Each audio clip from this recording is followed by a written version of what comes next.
అందరికీ నమస్తే అండి. Welcome to Aditya talks Telugu. నేను మీ ఆర్కే రావు. నిన్న జమ్మూ అండ్ కాశ్మీర్ పెహల్గామ్ అనే ఏరియాలో టెర్రరిస్టులు అక్కడ టూరిస్టుల మీద అటాక్ చేయడం జరిగింది. అయితే ఇక్కడ ఈ సంఘటనలో దాదాపు 28 మంది చనిపోవడం జరిగింది. ఈ సంఘటన చాలా బాధాకరం.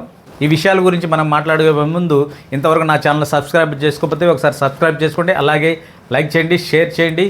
వీడియో చివరి వరకు చూడండి, చాలా ఇంపార్టెంట్ వీడియో. ఇప్పుడు విషయానికి వస్తే పెహల్గామ్ అనే ఏరియా జమ్మూ అండ్ కాశ్మీర్లో ఉంది. అయితే ఇది స్విట్జర్లాండ్ అంటారు, ఇండియన్ స్విట్జర్లాండ్ అంటారు. అంటే అంత సుందరంగా ఉంటుంది. సాధారణంగా కాశ్మీర్ అంటేనే చాలా అందంగా, చాలా సుందరంగా ఉంటుంది. ప్రదేశానికి టూరిస్టుల సంఖ్య ఎక్కువ వస్తూ ఉంటారు. నిన్న జరిగిన సంఘటనలో 28 మందిని టెర్రరిస్టులు అయితే కాల్ చేయడం జరిగింది. అయితే దీనికి పూర్తి బాధ్యత మేమే వహిస్తున్నాం అని చెప్పేసి లష్కరే తోయబా అనుబంధ సంస్థ తెలియజేయడం జరిగింది. అంటే వాళ్ళు మేమే చంపామని చెప్పేసి వాళ్ళే కన్ఫర్మ్ చేయడం జరిగింది. ఈ దుశ్చర్యని మనం ఏ విధంగా పరిగణలోకి తీసుకోవాలి? ఆ సంఘటనలు వీడియో రూపంలో చూస్తుంటే మనసు కలిసివేసింది. ఆ సంఘటనలో నేవీ ఆఫీసర్ని కూడా చంపడం జరిగింది. అయితే ఆ నేవీ ఆఫీసరు కొత్తగా పెళ్ళి వారం రోజులు హనీమూన్కి వెళ్ళటం జరిగింది. ఆ హనీమూన్లోనే ఆయన్ని చంపడం జరిగింది. ఆయన్ని చంపిన తర్వాత నన్ను కూడా చంపేయండి అని ఆ స్త్రీ అడిగితే, ఆయన భార్య అడిగితే, నిన్ను కూడా చంపేస్తే మోడీ గారికి ఎవడు చెప్తాడు, నువ్వు వెళ్ళి మోడీకి చెప్పు అని చెప్పేసి ఎంత ధైర్యం ఉంటే వాడు చెప్తాడు. మళ్ళా ఇక్కడ ఎవరు నాన్ ముస్లిం అని చెప్పేసి చెక్ చేసి మరి, అంటే మగవాళ్ళు ప్యాంట్ ఓడదీసి మరి చూసి చెక్ చేసి వాళ్ళు కాల్చి నిర్దాక్షిణంగా కాల్చి చంపారంటే ఎంత అగాధ్యానికి పాల్పడ్డారో వాళ్ళు, ఎంత కసితోటి చంపారు వాళ్ళు. దీన్ని తీవ్రంగా ఖండిస్తున్నాం. వీళ్ళ మీద కఠిన చర్యలు తీసుకోవాలి. వాళ్ళని పట్టుకొని ఇమీడియట్గా కౌంటర్ ఇవ్వాలని చెప్పేసి భారతీయులందరూ ఎదురు చూస్తూ ఉన్నారు. అంటే ముస్లిం కాకపోతే చంపేస్తారా?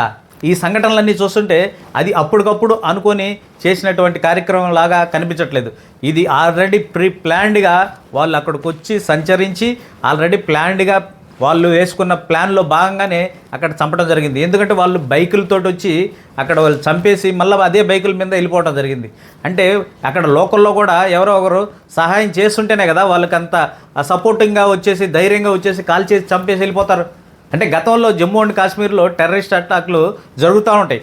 కాకపోతే వాళ్ళు మిలిటెంట్ల మీద అటాక్ చేసేవాళ్ళు, మిలిటరీ ఆర్మీ మీద అటాక్ చేసేవాళ్ళు. కాకపోతే ఇప్పుడు సాధారణ పౌరులు వాళ్ళు అది విజిట్ చేసి అక్కడ టూరిజం చూడటానికేసి అక్కడ ప్రదేశాలను, అందమైన ప్రదేశాలను చూడటానికి వెళ్ళిన వాళ్ళని నిర్దాక్షిణ్యంగా చంపడం అనేది ఇది చాలా బాధాకరమైన విషయం. అమాయకులు ప్రాణాలు కోల్పోయారు. ఆ కుటుంబాలకి ఏ విధంగా సమాధానం చెప్పాలి? ఎవరిదా వాళ్ళకి సమాధానం చెప్పాలి? ఆ కుటుంబ సభ్యులకి. గత వారం రోజులకు ముందు పాక్ ఆర్మీ చీఫ్ రెచ్చగొట్టే విధంగా మాట్లాడటం జరిగింది. ఏ విధంగానంటే, కాశ్మీర్ మాది, కాశ్మీర్ మా నరము, మా నరాన్ని ఎలా మీరు నొక్కేస్తారు? అక్కడ కాశ్మీర్లో భారత్ మీద పోరాడుతున్నటువంటి కాశ్మీరియన్లకి మేము అభినందనలు తెలియజేసుకుంటున్నాం, వాళ్ళని మేము గుర్తించి సన్మానం చేస్తాం అనే విధంగా వాళ్ళని రెచ్చగొట్టే విధంగా మాట్లాడటం జరిగింది. అంటే ఈ రెచ్చగొట్టే దుశ్చర్యలు కాదా? మళ్ళీ ఇప్పుడు వచ్చేసి ఈ కాల్పులకి మాకు ఎటువంటి సంబంధం లేదని చెప్పేసి సైలెంట్గా చెప్తున్నారు. ఈ టెర్రరిస్టులకు సపోర్ట్ చేస్తుంది మీరు కదా? ఈ టెర్రరిస్ట్ గ్రూపుల్ని పెంచి పోషిస్తుంది మీ పాకిస్తాన్ కదా? ఇది జగమెరిగిన సత్యం, అన్ని దేశాల వాళ్ళకి తెలుసు.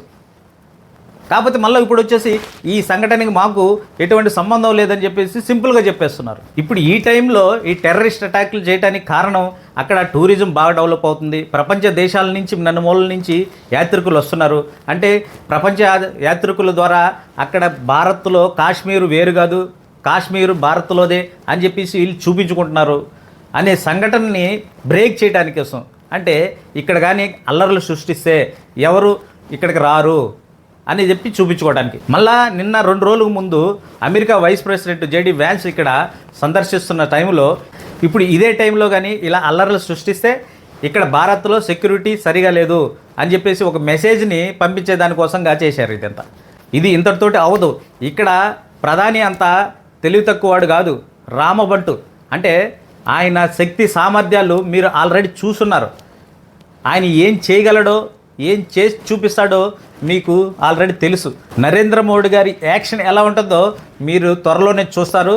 ఈ అటాక్లో చనిపోయినటువంటి ఆ 28 మంది ఆత్మఘోష, అలాగే వాళ్ళ కుటుంబ సభ్యుల ఉసురు మీకు తగలకుండా పోదు. అలాగే త్వరలోనే దీనికి తగిన మూల్యం మీరు చెల్లించుకోక తప్పదు. ఈ అటాక్లో చనిపోయినటువంటి 28 మందిలో దేశ నలుమూల నుంచి ఉన్నారు. అలాగే ఆంధ్రా నుంచి 2 ఉన్నారు. ఒకరు విశాఖపట్నంకు చెందినవారు, ఇంకొకరు కావలికి చెందినటువంటి మధుసూదన్ అనే వ్యక్తి చనిపోవడం జరిగింది. అయితే ఈ మధుసూదన్ అనే వ్యక్తి బెంగళూరులో ఐటీ జాబ్ చేస్తుంటారు, అక్కడే సెటిల్ అయి ఉన్నారు. అయితే వాళ్ళ భార్య పిల్లలతో కలిసి ఆయన కాశ్మీర్కి వెళ్ళటం జరిగింది. ఆయన భార్య పిల్లల ముందే అత్యంత దారుణంగా ఆయన్ని కాల్చి చంపడం జరిగింది. అలాగే విశాఖపట్నానికి చెందినటువంటి రిటైర్డ్ బ్యాంక్ ఎంప్లాయీ వాళ్ళ ఫ్యామిలీతో కలిసి ఆయన కూడా అక్కడికి వెళ్ళటం జరిగింది. అయితే ఆ కాల్పులకి భయపడి వాళ్ళు పరిగెత్తడంలో భాగంగా ఈయన పరిగెత్తలేని పెద్ద వయస్కుడై ఉండడం వలన పరిగెత్తలేకపోతే ఆయన్ని అత్యంత దారుణంగా కాల్చి చంపడం జరిగింది. వీరిద్దరే కాదు, మిగతా వాళ్ళని చంపిన విధానం కూడా అత్యంత దారుణమైనది, చాలా బాధాకరమైన విషయం. ఆ వీడియోలో చూస్తుంటే రక్తం మరిగిపోతుంది. ప్రతి భారతీయుడికి ఆ సంఘటనలు చూసిన తర్వాత రక్తం మరిగిపోతుంది. ఇక్కడ నేను రిక్వెస్ట్ చేసుకునేది ఏంటంటే, భారత సోదరులందరికీ నేను రిక్వెస్ట్ చేస్తుంది ఏంటంటే, ఇలాంటి సంఘటనలు జరిగినప్పుడు అందరు కలిసి కట్టిగా నిలబడి పోరాడాలి, అందరూ సంఘీభావం తెలపాలి. ఇక్కడ కులాలు మతాలు ఇంటర్నల్ విషయాలు, అదే బయటోడు వచ్చేసి మన మీద అటాక్ చేసినప్పుడు మనందరం కలిసి కట్టుగా అవతలవాడికి సమాధానం చెప్పాలి. ఒక కుటుంబంలో 4 అన్నదమ్ములు ఉంటే 4 మనస్పర్ధలు వచ్చేసి ఏ విధంగానే కొట్టుకోవచ్చు. కానీ అదే బయటోడు వచ్చి ఆ కుటుంబంలో ఒకరిని అటాక్ చేస్తే ఆ 4 కలిసి అవతలవాడికి గట్టిగా సమాధానం చెప్పాలి.